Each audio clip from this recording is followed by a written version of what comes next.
Hi, and welcome to Classical Stuff You Should Know, a podcast on classical stuff. Shocker. That you should know. Okay. We are three guys that work at a classical school in Austin, Texas. That school is called Veritas Academy. We are all teachers and educators of children. My name is Graham Donaldson, and I teach English literature and rhetoric, and I am here with my colleague, AJ Hannenberg. Me? Who also teaches English and rhetoric. Yep. And then we are also joined by Thomas Fletcher Magby. Hello. Who is a teacher of leadership as well as the director and dean of our student life. Say director of fun. That's what you call The me director of for a fun. long time. The ombudsman of fun. Sorry, I apologize. And today we are going to be learning about, I have no idea what we're learning about, Magby. This is how I feel like most episodes start when I do the intro also. So this makes me feel better. I'm going to be talking about a fellow named James Schall, Father James Schall. We have spoken about him. Schall? Like S-C-H-A-L-L. Ah. So we have talked about him before. He wrote an essay that we did an episode on a while ago. I don't remember what number. On the benefits of illiteracy. And if you try and look up that episode, the title is like misspelled ironically and funly. So you might have trouble finding it, but it's there. The benefits of illiteracy. We also talked about a book called Leisure or Leisure if you're pretentious by Joseph. Shots fired. Or Joseph if you're pretentious. And I believe Father Schall wrote the intro to Pieper's Leisure. So this man is a writer of intros. He's a writer of intros. He just writes the best intros. And so let's read some of those. He's intros like together. that voice in a world where oh man, I wish he's he did. that guy for the literary community. I wish. I'd be so okay with that. He wrote a number of intros, but that's not why we're talking. He also wrote essays. So the benefits of illiteracy was an essay. He is, or I guess was. So the reason we're doing an episode right now is that he died somewhat recently on April 17th. So during Holy Week of 2018 or 2019. Sorry, the year is 2019. So like just a few weeks ago. Yeah. So as of when we're recording this, it's about 3 weeks ago. As of when you're hearing this, it'll be about a month and a half ago. So he wrote 30 some odd books and then wrote intros to a number of them. The reason that some of these books were put back into what's it called? Like they were printed again. The reason they were printed again is that they were republished on his like recommendation or him seeking these books out. We in our emails often get some form of the question of why we care about classical education or why we teach at a classical school or some version of that. And my answer is tied deeply to the writings and the thoughts of Father Schall. So this is sort of that's why we're talking about him today. Is this a Thomas Magby expose? I don't know. Doesn't expose mean there are negatives? Oh, is this a Thomas Magby confessional? Tell-all? No. Sure. I will talk more about myself than I really want to, and then we will talk about the ideas of James Schall himself. So my version of why I'm on this podcast right now is that sometime around the summer of 2013, I came across the writings of Mortimer Adler. He's another dude that we've talked about before. So if you hear anything about great books of the Western world put on by Encyclopedia Britannica, or put out by Encyclopedia Britannica, that is Mortimer Adler. He also wrote a book called How to Read a Book, which we've done an episode on. It is a very good book. I implore it to you. So sometime around then, I came across those writings of Mortimer Adler, and most of Adler's project is to put forward the best of the Western canon to get people to read it when you get down to it. Mortimer Adler eventually came up with this thing, which we talked about a few episodes ago in passing, the Paideia Project. And his goal was to get these great works of the Western world into American schools, into schools in the Western world, so that we would continue that cultural heritage. And I found his writing super compelling in 2013. This is when I was in business school, and I was not being fed the creme de la creme of Western culture. They don't do Western canon in business school? No, they don't do much in the way of literature in business school. So who'da thunk? Yeah, who'da thunk? And anyway, it was not great. Around the fall of 2015, I stumbled upon Aristotle's Nicomachean Ethics. This is while I was going through a 8-week training for my previous employer.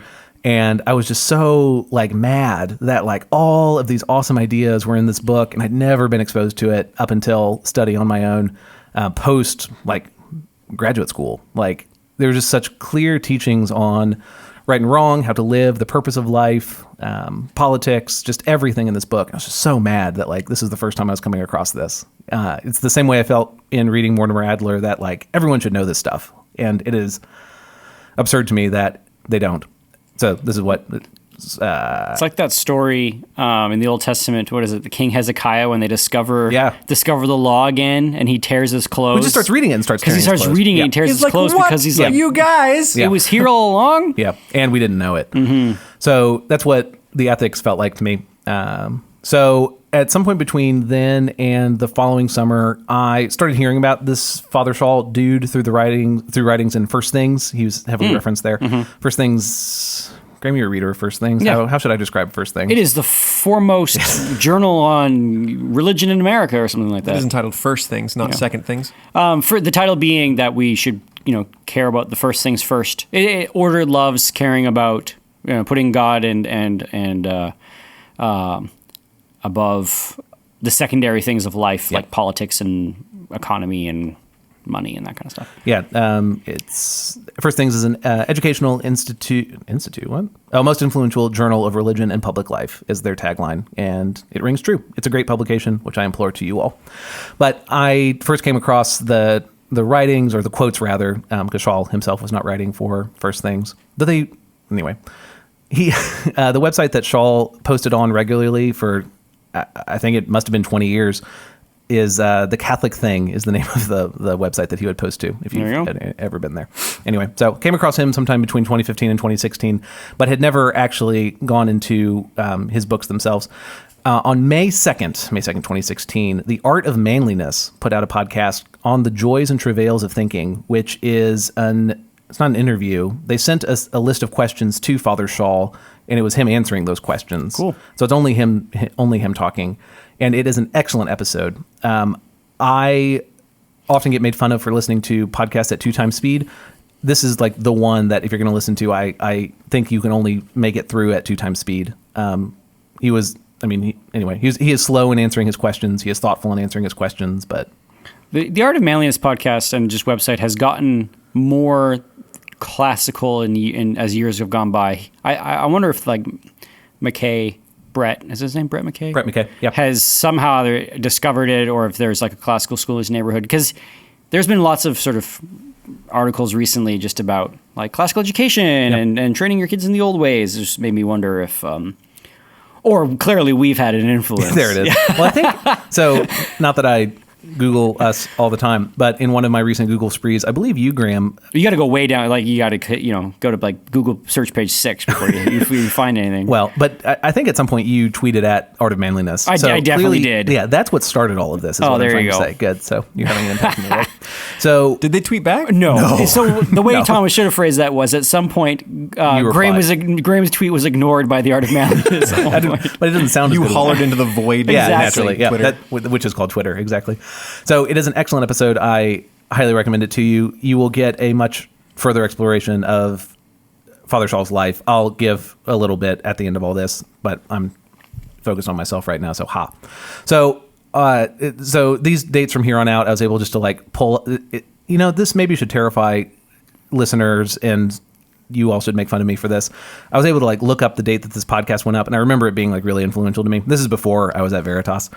I was then able to go to my Amazon search history and find out order history and find all the books that I bought like as a result of this podcast immediately after. Is this weird that all when this historians are writing the biography of you in future years? I mean, these are going to be they'll have tools. access to. Yes, exactly. Yeah, they'll be piecing together all sorts of narratives. Naturally.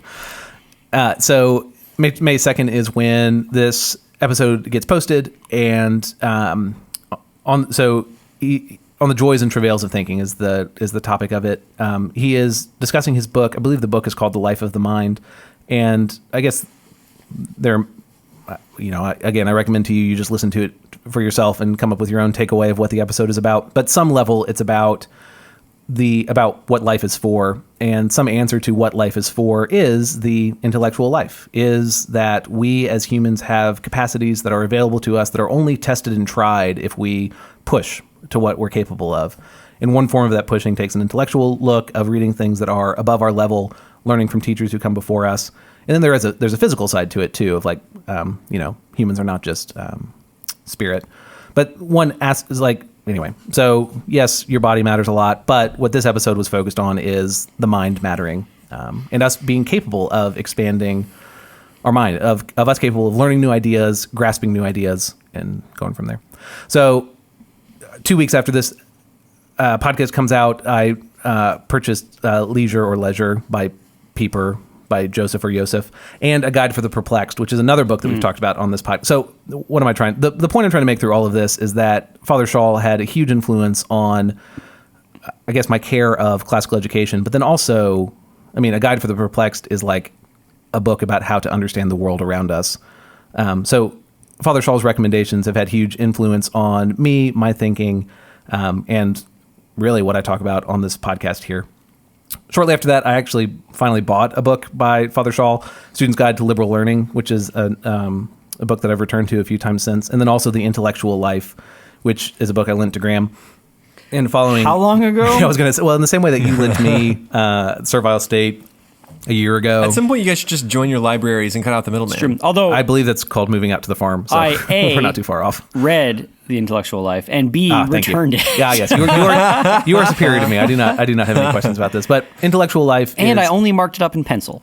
Oh, did you write in it? I just underlined little things. And then I think halfway through I felt guilty, and then I stopped. I think the accumulated marginalia in a book is incredibly valuable. Oh, I encourage yeah. people who read my love books it. to mark in it. I've thought about this of like certain books that have been most influential to me, like starting a list on the front and just having people write in, like, so I read it first and I read it on this date, and then give it to the next person, and then they add their name, but like write in a different color so you can kind of see all the different Right. markings in it. I think I would like that, especially for a book like The Intellectual Life, in which is worthy of its own episode at some point. Serlionge, the author of The Intellectual Life, is facing the question of most people are not going to become monks. Like most people are going to have a regular job, but some piece of what it is to be liberally educated is to free your mind by like exposing yourself to new ideas or the richness of the history that comes before you, those ideas. So how do you do that? How do you both have an active life, but also have an active mental life? And I think he has some really thoughtful answers to that. I mean, he's very charming in that he assumes that everybody has this sort of intellectual project that they are all wanting to continue in, and he's giving sort of hints and tricks and frameworks for how one can continue that intellectual project, even if it's going to have no bearing on like your material success in the marketplace or Just whatever. for the sake of doing the thing. Just for the sake of doing the thing. Yeah. It's a great little book. So, yeah, as one I'm sure we'll return to later. But again, recommended by Father Schall. And then, if I'm not mistaken, I think he did an intro to that one as well. I know. You're noticing a trend right here. Followed up on that, just in the line of classical education with the well-educated mind. So, Susan Weisbauer. Another Schall recommended book, A General Theory of Authority by Yves Simon. I'm sure someone's going to tell me I mispronounced that. And then a few months after that, I came to Veritas. So Father Schall was hugely influential to me in understanding the importance of the ideas that come before us and desiring to pass those on to the next generation, so through education. So to tell you more about him himself and not just talk about blather on about me, this is from the First Things article when Father Schall passed, so April 17th. On Father Schall. He learned these values of hard work, fraternal respect, and scholarship in his youth. Raised in Iowa public schools, he served from 1946 to 1947 in the U.S. Army after high school, and then joined the California Jesuits in 1948. Schall earned a B.A. from Santa Clara University, an M.A. in philosophy from Gonzaga University, there you go, an M.A. in sacred theology from Santa Clara University, and a Ph.D. in political theory from Georgetown University. In the course of his Jesuit formation. Ordained a priest in 1963, he taught social sciences at the Pontifical Gregorian University in Rome from 1964 to 1977, and concurrently taught in the government department of the University of San Francisco from 1968 to 1977 before moving to Georgetown. And then he taught in Georgetown essentially from 1977 until 2012, I think. And then he was in a retirement house from 2012 until 2019. The U.S. government, the Vatican, and various Catholic institutions sought him out for service on committees and boards during his long career. And I have another quote I'll read at the end. Okay, so there, as in most things, the best way to understand why this guy is great is to read some of his writing and discuss some of his ideas. So we will be in one of his earlier works, Another Sort of Learning, think it came out in the 80s. I'm trying to look for the date in here. 88 sounds right, but I might have made that up. So most of his writing are introductions to other books, I guess anyway. But most of his own writing is essays, and then his books are then collections of those essays. And so his ideas will develop around a theme as he goes through these essays, which I guess is how all books of essays work. This book came out in 1988. It was not his first book. He had been writing since 1967, but I think this is the earliest that I have read of his, just looking through the list. And I think I said this before, but he wrote like 30 books. So, good guy. Okay, 1988. So, this part one that we'll be talking about here is called So You're Still Perplexed Even in College. We'll come back to this a few times, but Schall has this like just joyful way of approaching these complicated topics, and I think he's probably most well known. Whatever. A thing he is known for is putting these like really goofy lists of books to read at the end of each of his chapters, and he gives them really funny titles. Among the best of them is Schall's unlikely list of books to keep sane by, selected for those to whom making sense is a prior consideration but a minority opinion. That's one of my favorite ones. Okay, so let's explore some of his ideas, and then I'll do some reading of the guy himself. So the part one, so the name of the book, Another Sort of Learning, and the subtitle is Selected Contrary Essays on how finally to acquire an education while still in college or anywhere else, containing some belated advice about how to employ your leisure time when ultimate questions remain perplexing, in spite of your highest earned academic degree, together with sundry book lists nowhere else in captivity to be found. That's the subtitle? That is the subtitle. It's the entire subtitle. Isn't he wonderful? I wonder how his publisher signed off on that. In the preface, he talks about how the publisher was not exactly crazy about it. Oh, really? Yeah, he talks about that. Okay, so the topic we'll be focused on here is, so you're still perplexed even in college. So we'll make it through probably 4 of these essays or the ideas in them because they're all kind of short. So name of the book is Another Sort of Learning. The first essay is Another Sort of Learning. So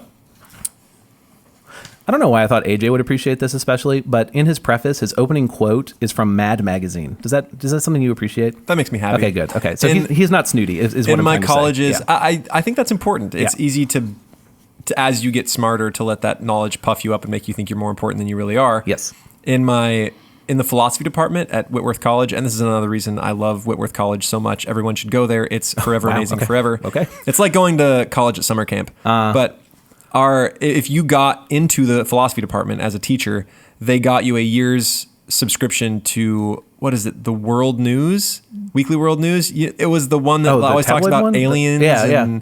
It's a tabloid. The Bat Kid? Yeah. Like the Bat Kid, and had it's like National Enquirer or something like that. Totally, like it's. I think they were some of the first ones that are like, the Earth is really flat. Like it's great. those folks. And so just so you wouldn't take yourself too seriously, you got a year subscription of it, and that's good. Just makes me so happy. Yeah, that's another thing.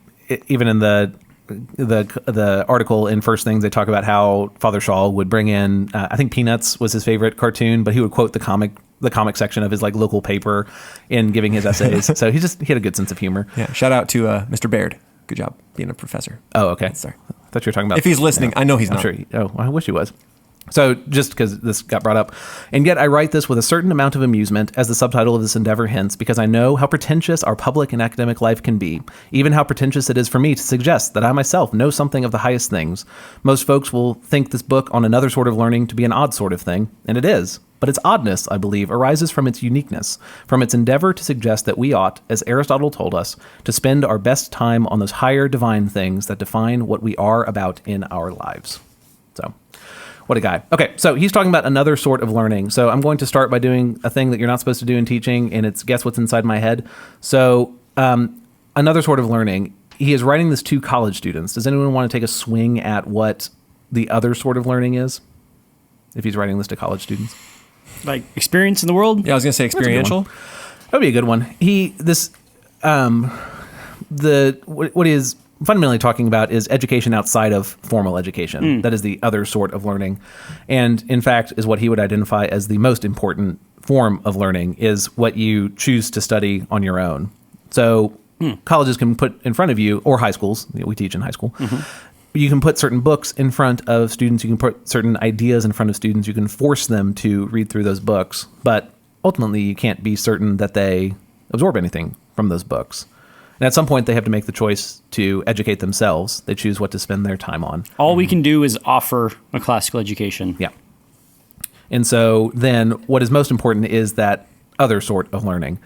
It ends up being an ode to used bookstores, which is very lovely. He talks about the architecture of one that he loved going to while he was, or I guess he's still at Georgetown during this, but a one near the university that he loved to go to. He talks about the architecture, the smell of certain sections, how it's a place that he loves to be.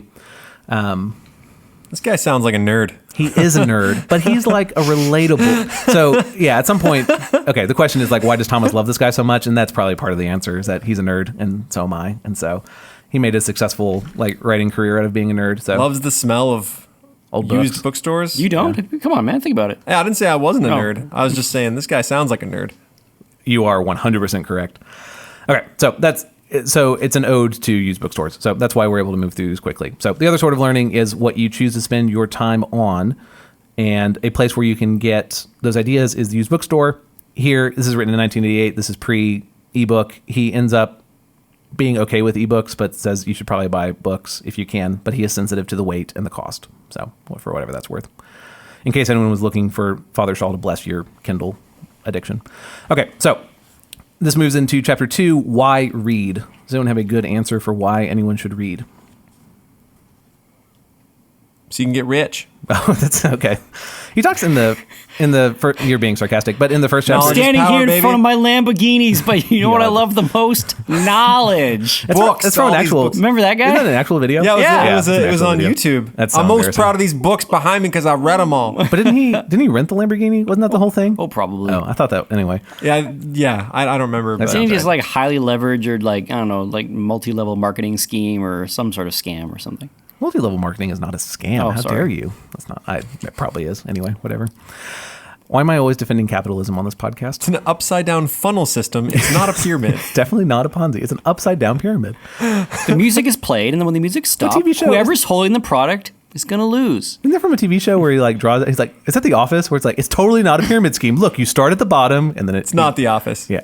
What? Oh, is it from a show we can't reference on this? Yeah, Okay, it is great. from a show we can't reference. Let's say on it's this. from The Office so that we can reference it. upside down funnel system. It's sunny outside. Okay. All right. Yeah, thank you. Any other? In what city? Okay.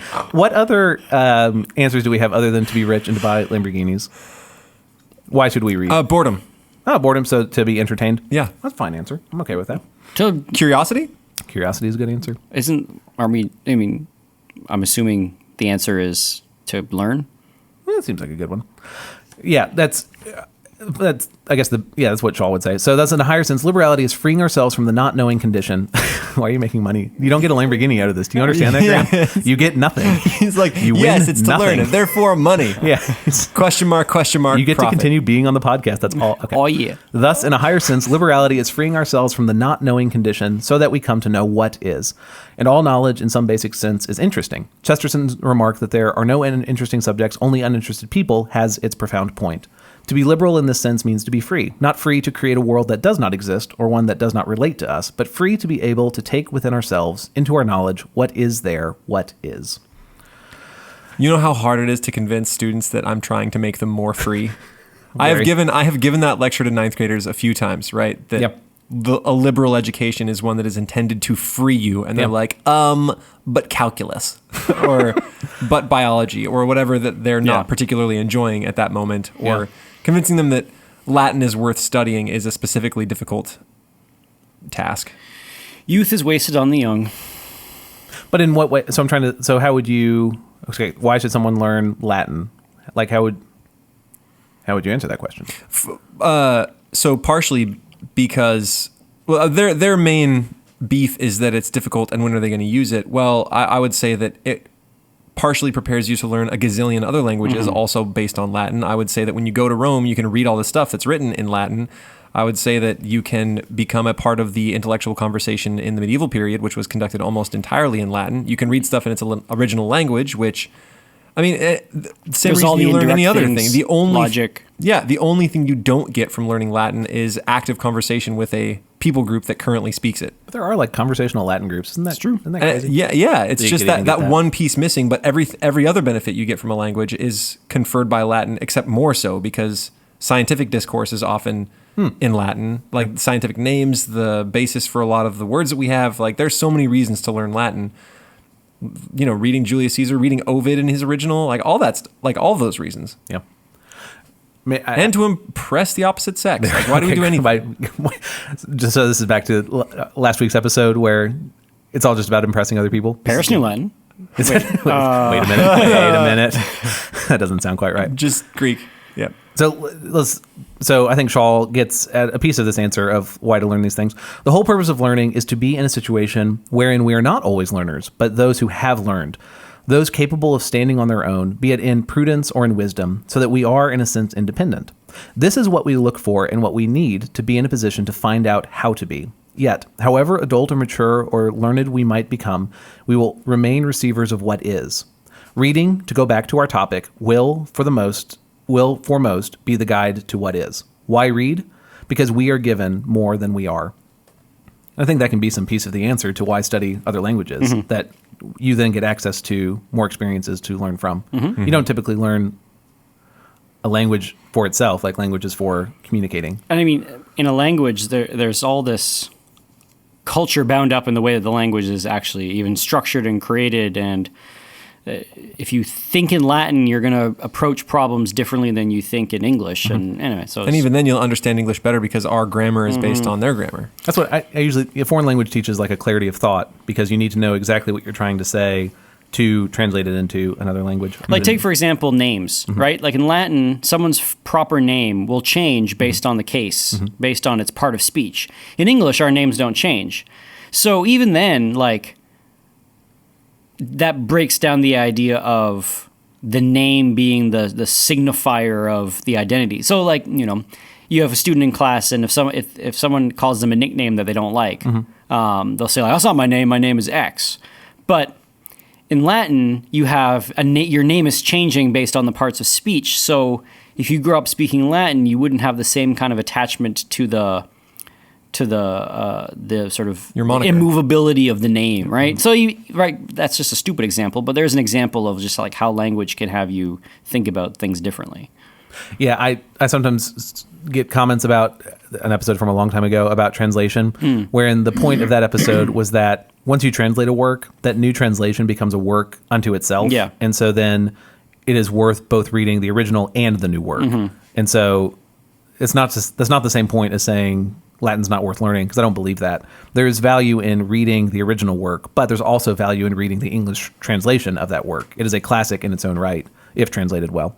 Anyway, I always feel the need to say something about that.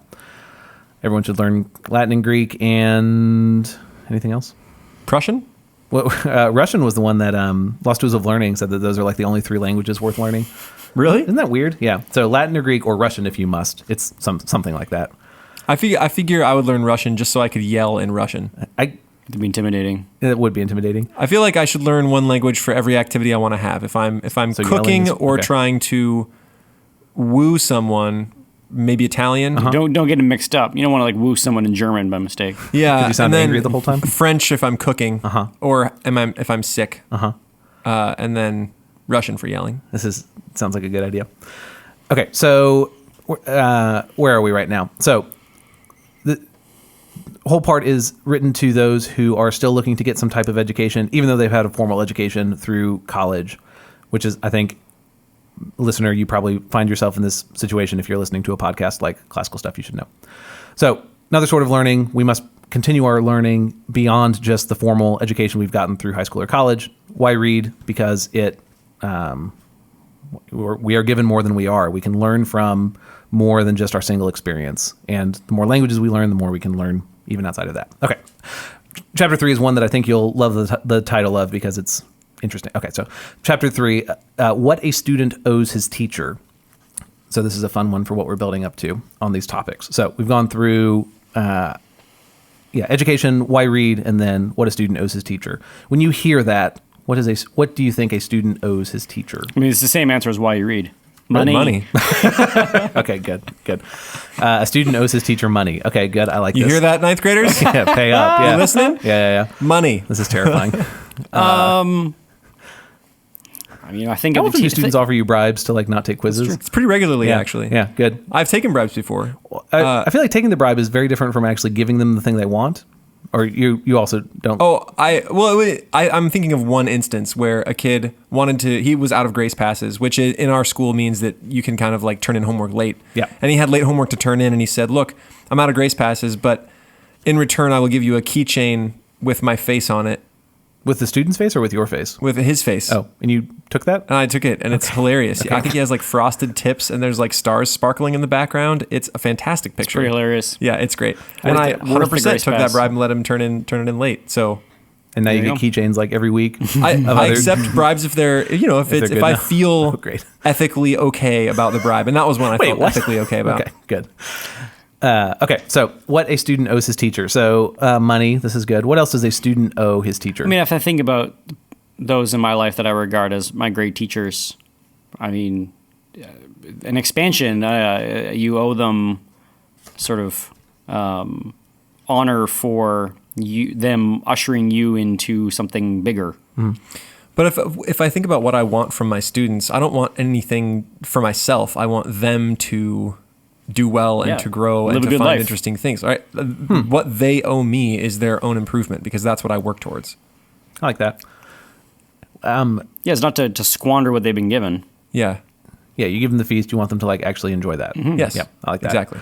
He, in this section, pushes back against the necessity of small classrooms or personal relationships between, like friend relationships between teacher and student. Again, he's focused on the undergraduate level, but he makes the point that it matters more the material that's being taught, that great ideas, even in a large auditorium, have value. They're still great ideas. Still great ideas. Yeah. And so a student can still learn important things through a large lecture style classroom, or even if we think back, like in Greece, that is what teaching would have looked like. When Aristotle is doing the Nicomachean Ethics, when he's like speaking all that stuff, it's not just to like one or two people, it's to like a large group of people.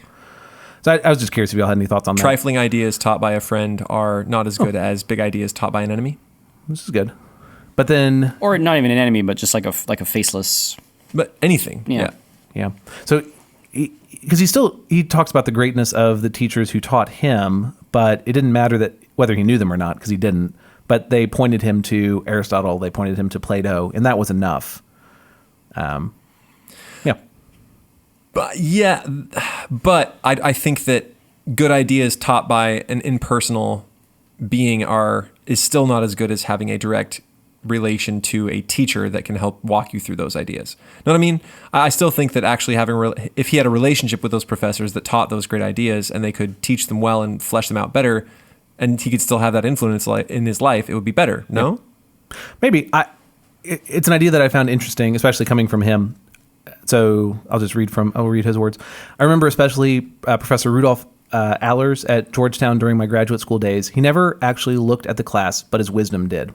I did not want to deny that sometimes. Rarely, probably, especially in the Aristotelian sense, students and teachers become friends. But at universities, students are usually too busy becoming friends with each other and changing friends, ever to worry much about crotchety old Professor Jones or Schall, as the case may be.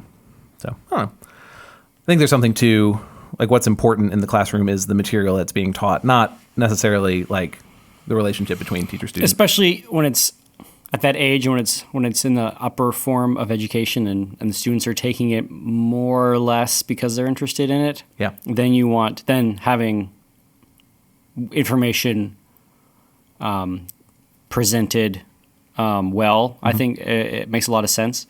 When you're younger, you're still trying to convince the kid that they want it, that they want education, and I feel like maybe it'd be interesting of what he thought about high school? the state of higher education, towards the end of his life, then in the 80s, to see if he had seen a shift or thought about that kind of thing. Even in the 80s, he's not super positive. He makes we got to do a podcast on like the drift of college at some point.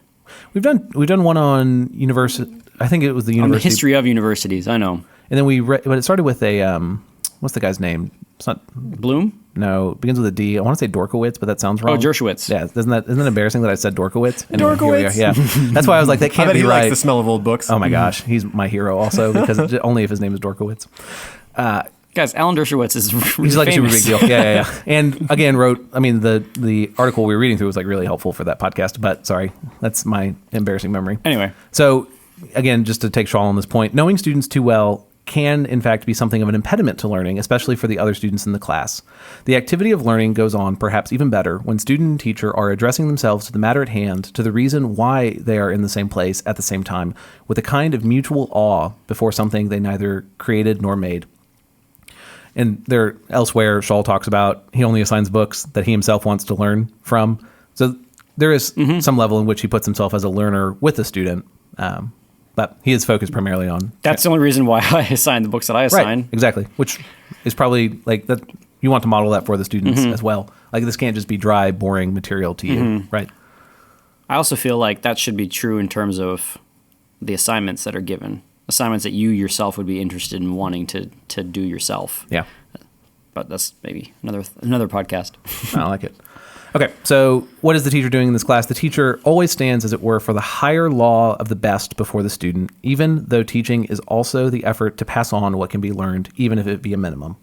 So teacher stands as like the best of the class. Okay, so then we get to the obligate. So again, essay is what a student owes his teacher. He spends the first half of it talking about the teacher and the call on the teacher before going into then what the obligation of the student is.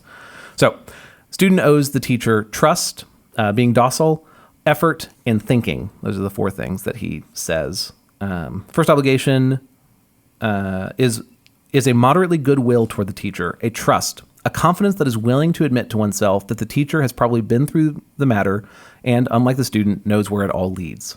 So a trust that the teacher knows what they're doing, especially at the beginning of a semester. Is this something that would be helpful to you in your classes? Or something that you think is necessary? Kids, I think high schoolers are They generally trust you. generally more trusting than maybe college-age students. Yeah, You think they're more probably. cynical by then? Yeah. Okay. Yeah. There's a certain cynicism in high school also. Oh, sure. Yeah.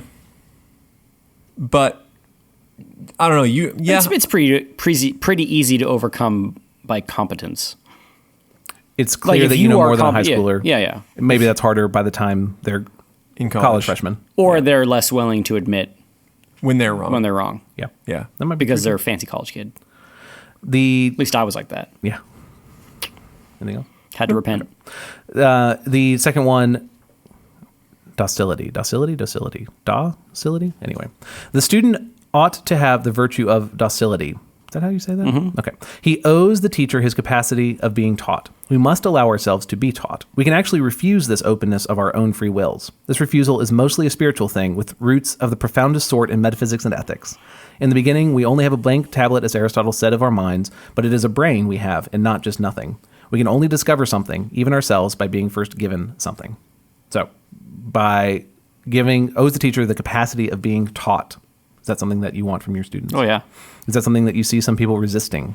But do they? Totally. I feel like at the beginning of the year, they don't owe that to me yet because I haven't earned it. Does that make sense? All of these seems like prerequisites before the student owes me something because I cannot give anything to them if they don't already have these. I think he's agreeing with your second point, that they will not learn if they close off their mind. And so you can try and earn that in the beginning, or they can just come in expecting, I will allow myself to be taught in this class. But even with that, like, I don't think it's just a weird phraseology thing. Like, I don't think they owe that to me until I can prove that I am worthy of those things. Right? Does that make sense? Like, I don't think they owe it to me just on the virtue of them sitting in my classroom. Like, there are plenty of bad teachers out there. And in fact, docility, you don't necessarily owe to them if they're going to teach you garbage and do it poorly and fill your mind with stuff that, doesn't actually bear on anything. Yeah. Then you probably shouldn't be in that place. If a student genuinely believes all that, then they're probably in a bad environment, right? Yes. But that's why Graham said it's easy to overcome with competence, right? Competence in the teacher is like, they don't owe that to me unless I am competent. And the only way I can prove I'm competent is by teaching. Yep. And so all these seem like prerequisites for any owing of the student at all. I think you earn it by being in the position. I'd love to say that, but I think there are a lot of people in this position that do a poor job of it. The student figures out the game eventually if the teacher's playing some sort of game, right? Like if the teacher's just playing, fill out these forms, and then we'll call it homework game, then the student's going to realize I do what I want because I can't get fired game. the I do what I want because I can't get fired game. The student realizes, at least the clever student realizes, that he's in some sort of thing where the teacher's not there for them.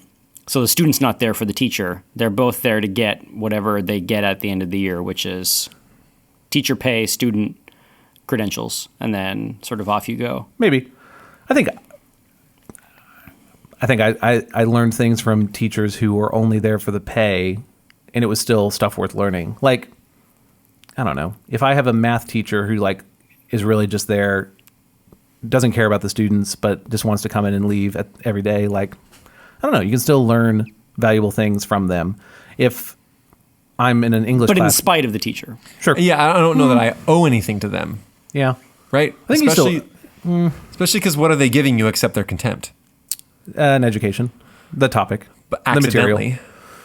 But like, if they're getting paid to pass on the knowledge, even if they don't really care about it, still passing on knowledge. I don't know. True. I still think there's a value to being receptive to learning, even if they're a bad teacher. That doesn't mean that you should accept everything without question, but you should be open to the chance of learning. So maybe it's not necessarily owing it to the teacher, it's owing it to yourself, right? You owe Yeah, it to probably. yourself to be receptive to the... I'm just taking qualm is with fair. the phrasing. Of Like, course, that's all. yeah. It doesn't matter. It'd be boring if you didn't. Yeah, So, I was going to say, my opinions don't matter. We can move on if you want. no, I'm going to bash you over the head till you agree with me. This always goes really well. I don't know. I think a student chooses whether they make the class easy or hard for the teacher. Yes. And so even a bad teacher, like, you don't need to make their life miserable. I don't know. But it's so fun to do so. Okay, see, I'm not engaging that one. Okay, so third is effort. The student owes to his teacher the effort of study. A good teacher ought to exercise a mild coercion on his students, a kind of pressure that takes into account their lethargy and fallenness and distractions, a pressure that indicates that the professor wants the student to learn, lets them know it is important, a pressure that has the purpose of guiding the student through the actual thought process, the actual exercise of the mind and the matter at hand.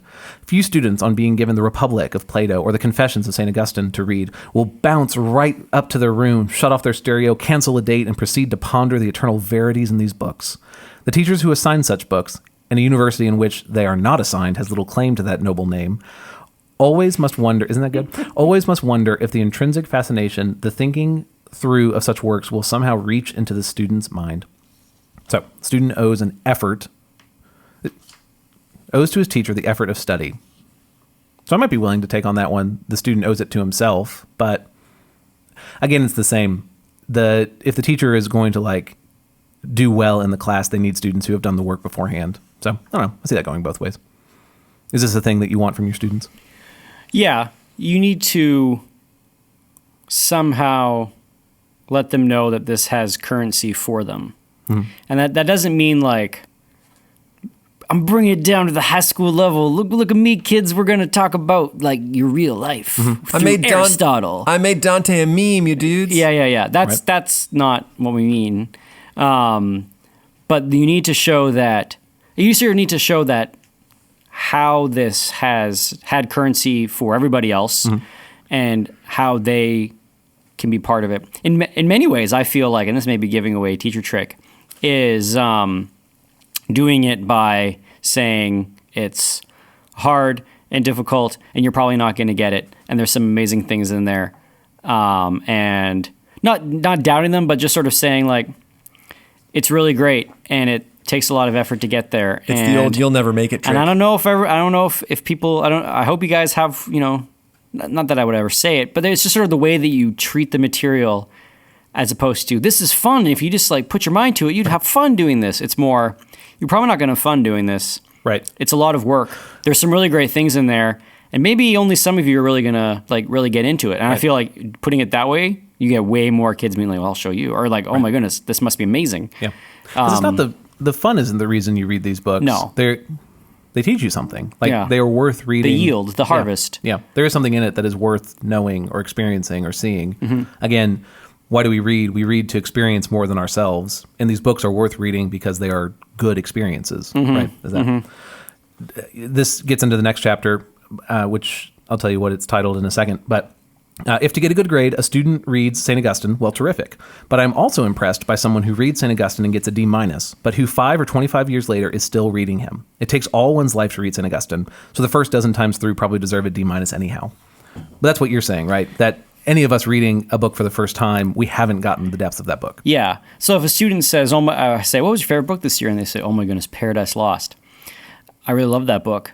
And then, I just sort of know because of how difficult it is and how fast we go through it that students they're not spending hours and hours and hours just really reading it over and over and over. They're doing the homework. They're not getting it. They're saying, Donaldson will explain it when we get to class. They go through it. But if they've left 10th grade with the feeling like there are things there that I enjoyed, if I went back, I would find them again. Even if if they went back to the book 5, 6, 7 times, they didn't yield those things.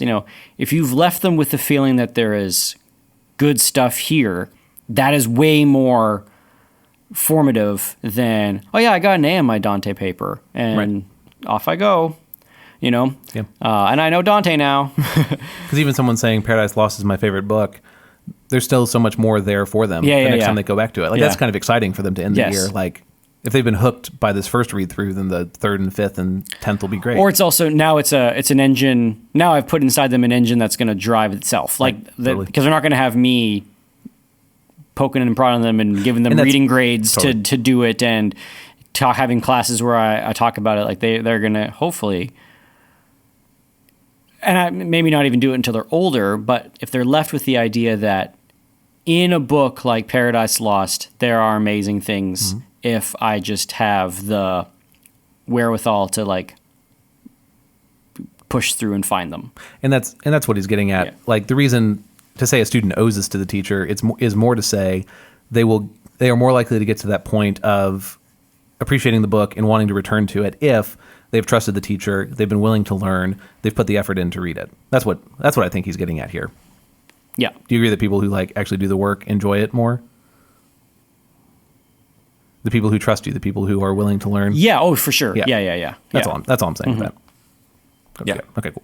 So he wraps up, what a student knows his teacher. Ultimately, teaching is an act of humility, as is learning. It is the realization that the highest things of which we possess but the beginnings are to be known, can be known by each of us and ourselves, and none of us is the less in the learning.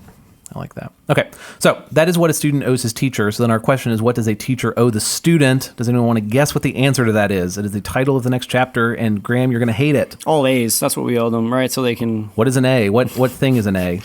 That's the category of... Oh, a grade. It's a grade. So they can go through it and that they... Seriously? Grades is his answer. You don't like this. No, I don't like this. I'm hoping to change your mind on this because I think he takes an interesting look at grades. Is that a surprising answer? Sure. Okay. That is surprising. What is a grade, Graham? Since you're getting angry right now, what is a grade?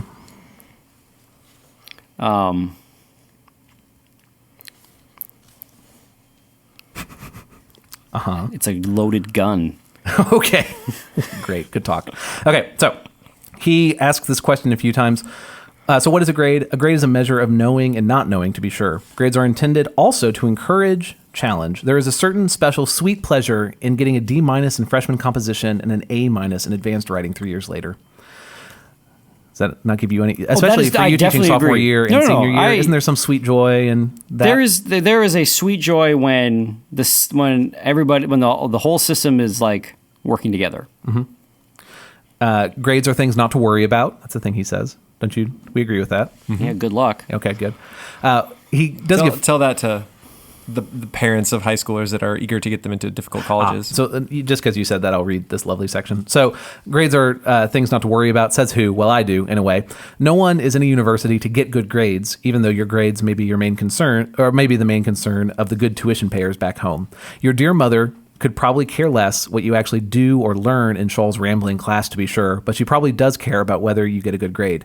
You see, such are the fates. She probably trusts Schall's reports more than yours. What one actually does in Schall's class is a mystery, understood only by God. And then that's where he goes into the part about if you get a D minus, but you keep reading St. Augustine, you have succeeded. Yes. So he agrees with that. Another snarky comment. What's a grade? A grade can also be the measure of a university's insecurity. If the course content or methods are not exactly like the big name schools, therefore some think, there is something wrong. I suspect there is something more wrong if the school's contents are just like those of the well-known schools. So, yeah, measure of insecurity. He talks about grade inflation at this point. So if all the grades given are really high, what the grade becomes a measure of the university wanting their kids to look good. So that's something you would agree with, right? Yes. Okay. So, but what is like the good reason? That's what I mean when I say grade. It's good when everybody's working, everyone's singing from the same hymnal. Yeah. So there are problems with grades. He's acknowledging those. But eventually, all comes back to the same thing. A grade is a teacher's judgment of a student's objective accomplishment compared to what the said student ought to accomplish. The purpose of a grade, I suppose, to get back to the story that I didn't read you at the beginning, is to enable the student to pass from uncertainty to certainty, from insecurity to security about himself, to feel confident on an objective basis that he knows more or less than he is expected to know. By ourselves, we do not know this. And I would agree with that. Okay. I would agree with that if people didn't think, if everything wasn't riding so much on it. Because if really you could say an A is reserved for some sort of level of competency that you rarely see as a teacher, and C's and B's were reserved for, your sort of general good competency, and C's and D's were, this was an honest first pass. Then I feel like that makes sense. And if the student sort of took that and saw it as a reflection of their understanding of the subject matter, that's all well and good. But then when you sort of have what we now have, where everything is sort of packaged in writing on that, then you've got people who are, then you have a system where everyone's splitting hairs between a 93 and a 94. Because so much seems to be riding on that difference, and that's a disheartening game to be a part of. Yeah, So I don't. Yeah. So I know I come across as like the one who hates grades, but they are useful in exactly what he says, and he's sort of taking the intended reason why they existed, as opposed to sort of the industry that it's become. So just to speak to the industry, this is from the opening of this essay, which I didn't read before. Aristotle, as we know, suggested that we ought not to expect more certitude of a science than it is capable of yielding. In Aristotle's sober words, in studying the subject, ethics, we must be content if we attain as high a degree of certainty as the matter of it admits. Recently, I came across a syllabus for a course, a very good syllabus, incidentally, of a colleague of mine, who announced in his prospectus that 10% of a student's grade would be based on class discussion, 40% on the tests, and 50% on the term paper. I envy such clarity, but I always have been reluctant to give such statistics to students who ask me how I arrive at a grade. And he goes on from there. He talks about how computers want to be able to analyze if you're a good student or not, and that's not the purpose of a grade. So is he saying that the grade is just the teacher's general sense as to how good the student has done? Or how competent the student is, or how his objective measures of the student's, what was the phrase that he used? Are you saying this guy wants to spitball it and just sort of like... For myself, I think a professor needs to know how a student writes, how he reads, how he speaks, how he responds on his feet, as it were. The professor needs to know about the student's diligence and thoroughness. This takes some time. It is a human thing. As I mentioned in the previous essay, students also grade teachers in most universities, something most administrators take relatively seriously. But it also takes students time as well as trust to know their teachers. Yeah. I mean, then that kind of system I get behind. Because, and yet he advocates not for small classrooms? Yeah. How do those two jive? It doesn't have to be the professor who's grading those things. A lot of classes have TAs and stuff. Fair enough. Okay. So, but then we're relegating to the TA to trust, like someone who clearly knows less about the material to evaluate how well a student's doing. You just need to have good TAs. I'm behind if you have people who know, or people who know the content and live the content and in many senses love the content and teach it well, being the ones, the gatekeepers that say this student is at this level of competency and this student's at this level and this student's at this level. Yep. That I get behind. What he talks about with breaking it down into percentages and a computer.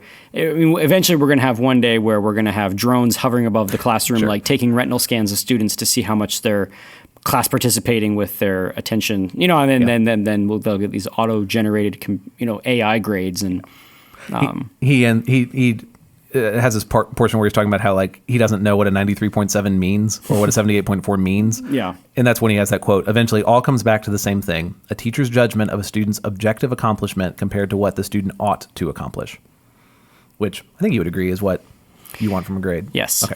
So and that's again, why do I like James Schall? He speaks clearly and like sanely on these topics, things that we care about, things that we want to like do well at this school. And he was thinking about this 30 years ago or whatever. So pause. Is he saying grades should be individualized for each student? Is it what he ought to accomplish or what any student ought to accomplish in that classroom? He says relative to what the student would accomplish. So objective accomplishment compared to what the student ought to accomplish. But if I am, say, an employer, that grade does not help me at all. Nope. Because he doesn't care. It'll be, this kid could be dumb as a brick and he did pretty good for dumb as a brick. But I don't want to hire dumb as a brick. I want to hire someone competent. So again, if what is being measured is a combination of how he reads, how he speaks, how he responds on his feet, his diligence and his thoroughness, you would want someone who's diligent and thorough, even if he can't read well. But that's relative to the student's innate capacity rather than an objective standard.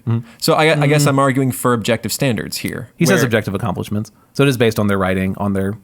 But objective accomplishments relative to what the student ought to accomplish, not to what all students ought to accomplish. Like, and just to make this clearer, like we have an idea of what kind of writing we want students to accomplish here in Veritas. And we don't individualize that for the student. We say, this is our standard. Yep. And if you don't meet it, you don't meet it. And we give grades accordingly. We don't change that standard independent of where the student innately falls. Totally agree. Cut this out if you don't want to include it. The best thesis this year was a non-top grade student who, despite not having to memorize it, still memorized it and performed her thesis. Like that was the best thesis this year. And anyway, and so relative to her, it's awesome, but it wasn't the top 16. Right. And so I'm okay with that. I'm okay with the squishiness of these numbers because, again, from Schall's perspective, grades aren't for the employer. Grades aren't for the computer to make you a cog in a machine. It's to say it's a measure of competence. It's a reflection on, did you actually do your best in this class? So to give grades the way that he would want us to give them, it would necessitate a system shift, an inherent structural system shift about the way that we treat grades. Yeah, and I keep thinking the answer grades is to what does a teacher owe his student, and so I think even in talking about about systems, we're abstracting it too much. It's we in our classrooms owe to our students to give them that feeling, that reflection of their competence from the beginning of the year to the end of the year, and if someone gets mad at you for giving them a C, that's the fight you get to have. Right. But I still think it's a conversation worth having. So anyway, that's all this to say, I think Schall, again, writes clearly. He speaks to topics that are the intersection of classics and education, and he himself is Catholic, so religion gets brought in there as well. His writing is delightful. He writes, as you can tell, differently from C.S. Lewis, but it just makes me think of Lewis, and that it's just a treat to read. I sat down yesterday to prepare for this episode, expecting it would take 30 minutes, and I just got swept away, and 3 hours later, I was still reading. I find him delightful. I'll end with this quote from the First Things article on his death for some further reading, if anyone's interested. Y'all know Spy Wednesday as a part of Holy Week? Had you ever heard of this before? Spy Wednesday? That sounds amazing. I'd never heard of this before. So do we all carry small guns? I wish. So Spy Wednesday? Spy Wednesday is the day before Maundy Thursday, as you can tell from it being a Wednesday. So it's not it's the remembrance of when Judas left the meal, the Last Supper, to go get his money. Yeah, so that's Spy Wednesday. It's called that. Okay, so although he left us at age 91 on Spy Wednesday, slipping away as quietly as Judas from the Last Supper, in an irony he would not fail to appreciate, Schall remains present to us in his prolific writing, in classically rooted words which breathe his learned spirit and provide many courses on Ignatian adaptability, on first principles, to the storms of our ever-changing world. Famed for providing appendices to his books with lists of other books he wanted to share with readers, giving them titles like Schall's 5 Books to Stay Sane, he now deserves his own list. So here I offer, at the end of this reflection on the life of my brother Jesuit, 3 Schall books to stay holy for First Things readers and listeners to Classical Stuff You Should Know. Another Sort of Learning, which is the one I've been reading from, on the lessons students teach us, The Life of the Mind, on forming ourselves to think critically, and on the unseriousness of human affairs. And yeah, so that is Father Schall, who's been very influential to me. Well, this has been Classical Stuff You Should Know. If you want to give us a grade on this podcast, you can email us at classicalstuff@veritasacademy.net. They should be relative to what you think each of us take into consideration what you think our actual capacities are, and then grade us whether or not you think we attained to the height of those capacities or not. Yeah. If you just want to tweet at us, you can tweet at us at classicalstuff at classicalstuff, CLSSCAL stuff, and I will like and retweet or give you unlike and untweet. Yes, I don't know how Twitter works. And you can find us at classicalstuff.net, where you can see the back episodes, and we have one hidden Easter egg on our website that I'm sure only a few have found. But in the old school version of like. Are you giving it away? Don't give it away. Just saying Internet 1.0, like there we have Easter eggs on our website. I don't think people do that anymore, but we do. And I'm thinking about grades, maybe. Good. This is the thing you think about anyway. And the thing is I have to grade when I get home. Well, grade accurately. Was that helpful? I have my objective standard that everyone must hit. Maybe you just feel a little easier spitballing it and say, for this kid, that's an A. Their heart's in it. Yeah. Good. There you go.